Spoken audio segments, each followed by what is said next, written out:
चुनाव के बाद अवैध ईवीएम के साथ चुनाव आयोग रंगे हाथ पकड़ा गया और उसके बाद आधी रात को जनता ने उसका हिसाब भी कर दिया।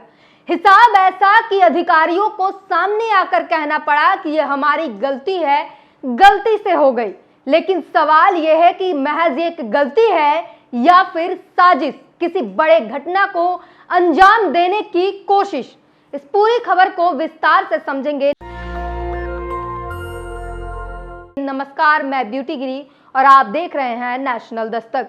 जी हां, कल 25 तारीख को छठे चरण का चुनाव हुआ, जिसमें जौनपुर एक लोकसभा उत्तर प्रदेश का भी रहा, जिसमें चुनाव हुआ। आपको याद होगा, दिन में सपा के ट्विटर हैंडल से कई बार अलग अलग जगहों से बताया गया कि कहीं ईवीएम खराब है तो कहीं भाजपा के प्रत्याशी मारधाड़ कर रहे हैं, बदतमीजी कर रहे हैं। जौनपुर का भी एक लोकसभा क्षेत्र रहा जहां पर ईवीएम खराब रहे।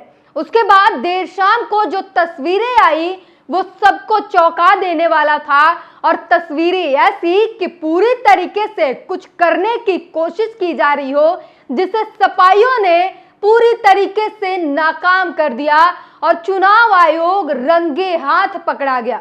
आधी रात को 11 बजे के समय में पूरे सपा कार्यकर्ता इकट्ठा हुए और जब चुनाव आयोग से हिसाब मांगने लगे तो आधी रात को अधिकारियों को उठ के आना पड़ा। 1 बजे तक उठ के आए और कहने लगे कि ये तो गलती से हो गया था। इसीलिए सवाल खड़ा हो रहा है कि जो हो रहा था महज एक गलती थी या किसी बड़े कारनामे को अंजाम देने की कोशिश थी। अब वो आरोप क्या है? आरोप ये है कि स्ट्रांग रूम के पास कर सैकड़ों की तादाद में अवैध ईवीएम पाए गए, अवैध ईवीएम जो कंट्रोल रूम के पास पाए गए। और आरोप ये लगाया गया कि इन ईवीएम को जिनसे चुनाव हो चुके हैं, उन ईवीएम को जो कंट्रोल रूम के अंदर है उनके साथ मिलाया जा रहा है। अब जरा सोचिए ना, जो चुनाव आयोग आंकड़े देता है उसमें 1,07,00,000 जैसे आंकड़ों का हेरफेर 11 दिन के अंतर में हो जाता है, तो कैसे हो जाता है? ये सोचने वाली बात हो जाती है ना। इसके बाद जब कंट्रोल रूम के सामने अगर पास में आपको सैकड़ों की तादाद में जब ईवीएम जिससे चुनाव हुआ ही नहीं है वो ईवीएम पाए जाते हैं, तो फिर सवाल तो होंगे ही। पहले आपको वो ट्वीट पढ़ के और तमाम जो खबरें हैं वो बता देते हैं, इस पर पूरी विस्तार से क्या कुछ कहे गए हैं और सपा ने क्या आरोप लगाए, पहले हम आपको वो बता दें। जौनपुर लोकसभा इलेक्शन मतदान के बीच धनंजय सिंह के इलाके में ईवीएम हुआ खराब। सपा ने चुनाव आयोग से किया ये अपील। समाजवादी पार्टी ने अपने सोशल मीडिया अकाउंट से पोस्ट कर कहा कि जौनपुर लोकसभा की मल्हानी विधानसभा में बूथ संख्या 192 पर ईवीएम खराब होने की सूचना है। संज्ञान ले चुनाव आयोग, निष्पक्ष मतदान सुनिश्चित हो। वहीं एक और पोस्ट किया, सपा ने आरोप लगाया कि जौनपुर लोकसभा से शाहगंज में बूथ संख्या 127 पर सूचना है कि वीवीपैट में पर्ची नहीं निकल रही है। ये सपा ने आरोप लगाए। उसके बाद जो आधी रात को जो घटना हुई वो जान लीजिए। ईटीवी ने लिखा है, जौनपुर में स्ट्रांग रूम पर पहुंचा ईवीएम से भरा ट्रक, भड़के सपाई हंगामा, बोले गड़बड़ी करने, यहां कृपा शंकर श्याम कुशवाहा में कड़ी टक्कर। आपको बता दें कि बीजेपी से कृपा शंकर सिंह है और सपा से बाबू सिंह कुशवाहा और बीएसपी से श्याम सिंह यादव के बीच कड़ी टक्कर है। बताया जा रहा था कि भाजपा जो है यहाँ पर बढ़त नहीं बना पा रही है, जिसके कारण यहाँ पर धांधली की कोशिश की गई। सपा ने भी आरोप लगाए, कार्रवाई करने की मांग की गई। तमाम खबरों ने लिखा है, रात 11 बजे स्ट्रांग रूम पर पहुंचा ईवीएम से भरा ट्रक, गड़बड़ी की आशंका जताते हुए सपाइयों ने जमकर किया हंगामा। इस हंगामे का क्या असर हुआ ये जानिए। डीएम के अनुसार मिनी ट्रक की में रिजर्व ईवीएम थी, कहीं पर मशीन खराब होने पर इसे वहां उपलब्ध कराया जाता है। डीसीएम को दूसरी जगह खड़ा करना था, यह गलती से स्ट्रांग रूम के पास पहुंच गया। समाजवादी पार्टी के प्रत्याशी बाबू सिंह कुशवाहा के समर्थकों ने डीसीएम में सवाल चालक और अधिकारी से जानकारी ली तो उन्होंने बताया कि वाहन गलती से वहां चला गया। कुछ ही देर बाद मौके पर सपा कार्यकर्ताओं का जमावड़ा लग गया, सपाइयों ने हंगामा शुरू कर दिया। उनका कहना था कि ईवीएम को जिस तरह से बिना जांच पड़ताल के मिनी ट्रक के जरिए यहां लाया गया, उसे वोटों की गड़बड़ी किए जाने की आशंका है। इसके बाद देर रात 1 बजे डीएम एसपी भी मौके पर पहुंचे। दोनों ने कार्यकर्ताओं को समझाया। इसके बाद ईवीएम से लदे डीसीएम को कलेक्ट्रेट परिसर में खड़ा कराया गया। अब जरा सोचिए, जो डीसीएम को कलेक्ट्रेट परिसर जाना था, वो कंट्रोल रूम के पास कैसे चला गया? क्या उसका ड्राइवर रास्ता भूल गया था? ये कैसी गलती है? मतलब चुनाव आयोग क्या कर रहा है? बड़ा सवाल तो ये है कि चुनाव आयोग जिस 17C के फॉर्म मांगे जा रहे हैं, तो उसमें कहता है कि लोग दुरुपयोग कर लेंगे, इसलिए हम नहीं देंगे। तमाम तरीके की नई बहाने दिए जा रहे हैं। लेकिन एक ट्रक जो ईवीएम से बड़ा हुआ है, वो जो लाखों लोगों की वोटिंग के साथ खिलवाड़ करा जा सकता है, उसमें इतनी बड़ी गलती को सिर्फ महज एक गलती मानकर छोड़ दिए जाना कहां तक सही है? और सवाल ये खड़ा होता है, पहले आपको बता दें, जब सपाइयों ने हंगामा किया, जब सवाल पूछे तो ड्राइवर वहां से भाग गया। उसके बाद फिर वहां पर जो है अधिकारी पहुंचे और मामले को सुनिश्चित करने की, मामले को ठंडा करने की कोशिश की गई और बताई गई कि यह गलती से यह हुआ है। और इसलिए सवाल है कि क्या रास्ता भूल गए थे? रास्ता भूल ही गए थे तो सीधे स्ट्रांग रूम का ही रास्ता याद था, वहीं पर ईवीएम लेकर पहुंच गए। अगर वो ईवीएम उस ईवीएम के साथ जिसमें मतदान जो मत हुए हैं, उस ईवीएम के साथ अगर मेल हो जाता, वो आपस में मिला दिए जाते, तो क्या होता? उन प्रत्याशियों के भविष्य के साथ खिलवाड़ होता।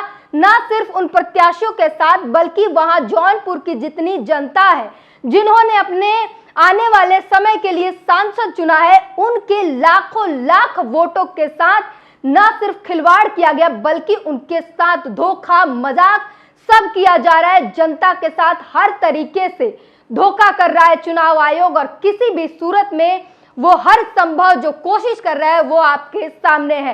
जिस तरीके से 17C फॉर्म के ऊपर बहानेबाजियां चल रही है, आंकड़े नहीं दिए जाते हैं, और 10-12 दिन के बाद जो आंकड़े आते हैं उसमें करोड़ों की संख्या में बढ़ोतरी हो जाती है। तो अब जरा सोचने पर यह चीज मजबूर कर देता है कि स्ट्रांग रूम के पास ये ईवीएम पहुंच कैसे जाते हैं। एक जगह तो पकड़ लिया गया तो सच्चाई बाहर आ गई। सोचिए, ये गलती कई जगहों पर हो चुकी होगी जिसे पता नहीं चल पाया होगा।